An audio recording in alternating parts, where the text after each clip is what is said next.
కానీ యేసయ్యను మాత్రం విడిచిపెట్టను అన్నాడు. రాజకుమారుడు అంటే దాని అర్థం ఏంటో తెలుసా?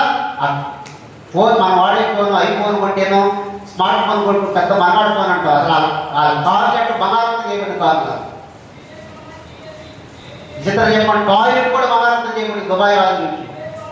అంత లగ్జూరియస్ లైఫ్ కూడా విసర్జించడానికి విడిచిపెట్టడానికి ఇష్టపడ్డాడు తప్ప ఎవరిని విడవడానికి ఇష్టపడలేదు. ఆయన యేసయ్యను విడిచిపెట్టడానికి ఇష్టపడ్డాడు.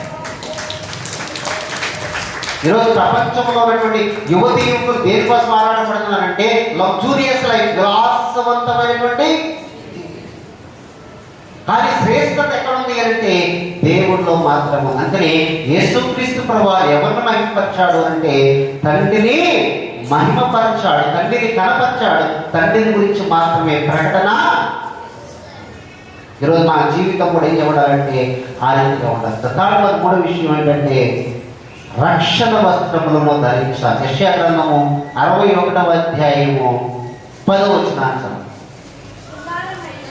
మొదలు శృంగారమైన బాగా ధరించుకొని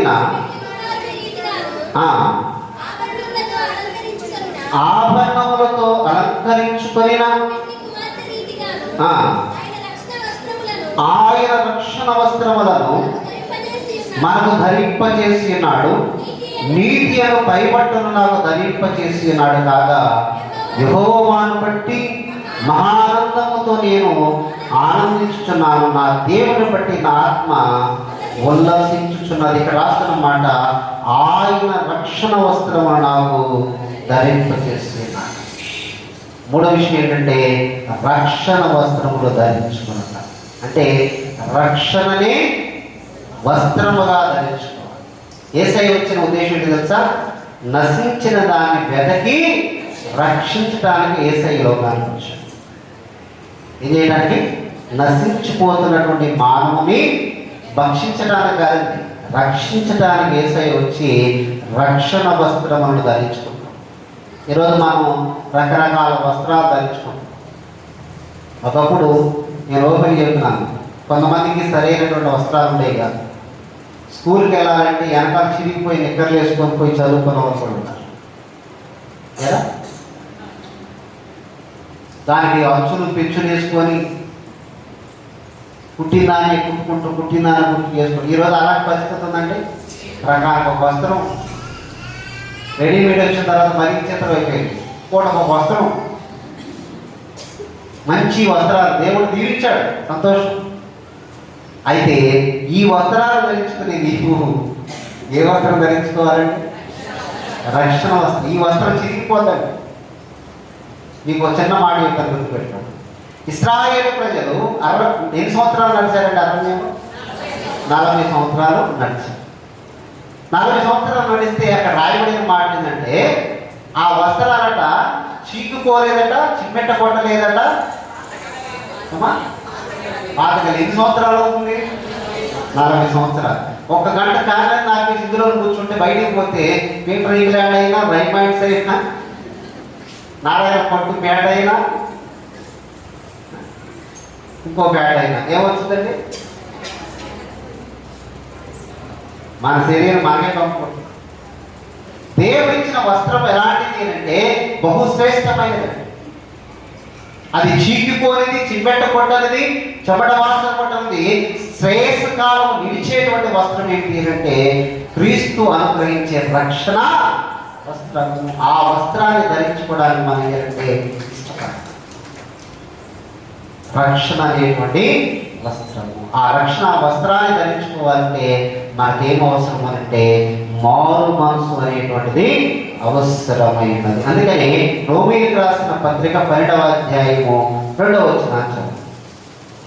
రోమీయులకు రాసిన పత్రిక 12వ అధ్యాయము, మీరు ఈ లోక మర్యాదను అనుసరింపక ఉత్తమమును అనుకూలమును సంపూర్ణమునైన దేవుని చిత్తమేదో పరీక్షించి తెలుసుకునే నిమిత్తము మీ మనసు మారి నూతనమవటం వలన ఏమోనండి రూపాంతరము పొందండి. దేని ద్వారా అంటే మీ మనస్సు మారి ఏమవ్వాలి అంటే నూతన మగుట వలన రూపాంతరము.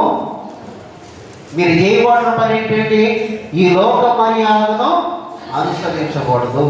చాలామంది అంటారు నలుగురితో పాటు నారాయణ, కులంతో పాటు గోయింద. క్రైస్తవుడు అంటే ఏంటో తెలుసా? క్రైస్తవుడు అంటే ఏంటో తెలుసా? లోకానికి వేరుపాలి. అట్లా ఉంది మీకు. లోకానికి వేరుపాలి శ్రేష్టమైనటువంటి జీవితాన్ని జీవించేవాడు క్రైస్తవుడు. అందరితో పాటు మనం బ్రతికితే అది క్రైస్తవ జీవితం కానీ కాదు. నీలో ఏముండాలంటే ఒక యూనిక్నెస్, అంటే ఒక ప్రత్యేక జీవితం ఉండాలి. ఆ ప్రత్యేకత ఏమిటై ఉండాలంటే క్రీస్తును కలిగిన జీవితం. నువ్వుగానే ఉన్నావు అనుకోండి, ఎప్పటికీ నీవేముండదు, విలువ ఉండదు. నువ్వు ఏం చేయబడాలి అంటే క్రీస్తు పరిమళ వాసనగా పెంచాలి. అందుకని నీ మనసు ఏం చేయబడాలి? అమ్మా, క్యాలెండర్లు మారుతున్నాయి, దినాలు మారుతున్నాయి, అన్ని మారుతున్నాయి. కానీ ఏం మారట్లేదు? వస్త్రాలు మారుతున్నాయి, ఆభరణాలు మారుతున్నాయి, అన్ని మారుతున్నాయి. కానీ ఏం మారట్లేదు అంటే మనిషి బ్రతుకు మాత్రం, మనిషి జీవితం మాత్రం, మనిషి మనసు మాత్రం ఏం చేయట్లేదు అంటే నిజమైనటువంటి రూపాంతరం ఏంటి అంటే నీ మనస్సు మారి నూతన మగుట వలన రూపాంతరము. చిన్న మాట చెప్పండి, చాలా సందర్భాల్లో చెప్పిన మాటే కానీ మీకు అర్థమవడానికి. రూపాంతరము అని అంటే మనందరికీ పాలు తెలుసు. ఏం తెలుసు అండి? పాలు తెలుసు. పాలకూరలో పాలు ఉంటాయండి. పాలకూరలో పాలు ఉంటాయి. పేరేమో పాలకూర. రెండవది నేతి బీరకాయలో నెయ్యి ఉంటుందా? ఎప్పుడైనా తిన్నారా నేతి బీరకాయ? ఇస్తారా? నేతి బీరకాయ చేరుకుంటుంది, కట్టికి చేరు. పేరేమో నేతి బీరకాయ. పాలకూరలో పాలు లేదు, నేతి బీరకాయలో నెయ్యి లేదు. క్రైస్తవుల్లో క్రీస్తు లేడు. క్రైస్తవుడు క్రీస్తు లేడు. ఎందుకంటే మానవ జీవితం లేదు కదా. నువ్వు నిజంగా మారితే క్రీస్తుని ఏం చేస్తావంటే లోకానికి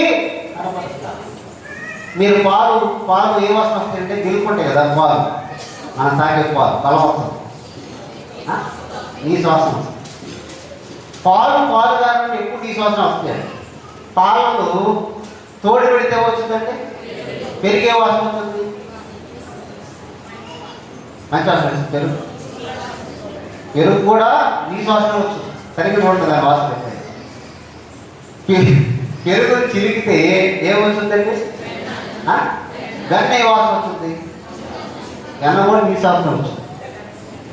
అదే వెన్నని అమ్మా పొయ్యి మీద కాస్తే ఏ వాసన వస్తుంది?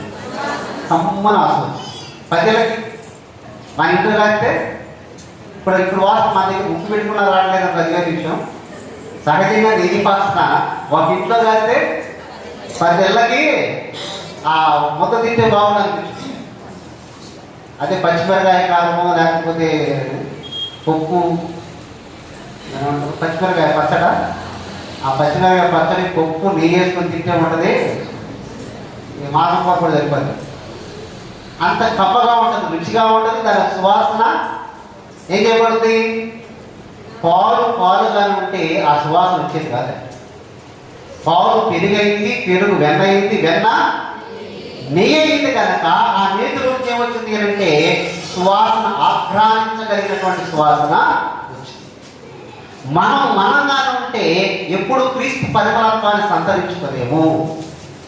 మనం ఏం చేయబడాలి అంటే వాక్యము చేత, విశ్వాసం చేత, ప్రార్థన చేత, దేవుని యొక్క వాక్యాన్ని గురించి దేవుని యొక్క వాక్యం ఏంటంటే నా వాక్యము నా మాట అగ్ని వంటిది కాదా.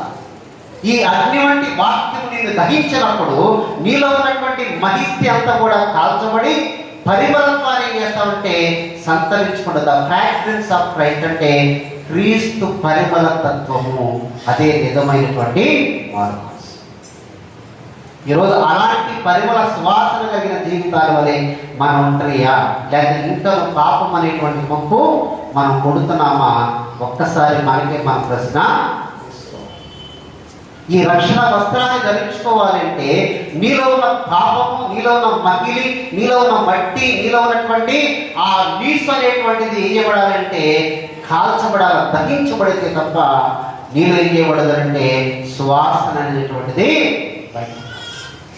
మనం సువాసనగా ఉండాలా, దుర్వాసనగా ఉండాలని దేని మీద ఆధారపడుతుందంటే మారు మనసు జీవితాన్ని బట్టి ఆధారపడు. యేసుక్రీస్తు ప్రభువు ఎందుకు రూపాంతర అనుభవాన్ని మనం చూపించాడు అంటే మనం కూడా ఆ రూపాంతర అనుభవంలోకి ఏం చేయబడాలి, మార్చబడినప్పుడే క్రీస్తుతో కూడా మోషే ఉన్నట్లు, క్రీస్తుతో కూడా ఏలియా ఉన్నట్లు నువ్వు నేను కూడా ఉండగలుగుతాం. అట్టి భాగ్యాన్ని మీరందరూ కూడా స్వతంత్రించుకోవాలని నేను ఆశిస్తూ ఆశీర్వదిస్తూ ఈ మాటతో ముగిస్తున్నాను. దేవుడు మిమ్మల్ని దీవించిన గాక. సమస్త జ్ఞానించిన దేవుని సమాధానం యేసుక్రీస్తు వారిని హృదయములకు తలంపులకు కావాలని నడిపించిన గాక. ఆమేన్.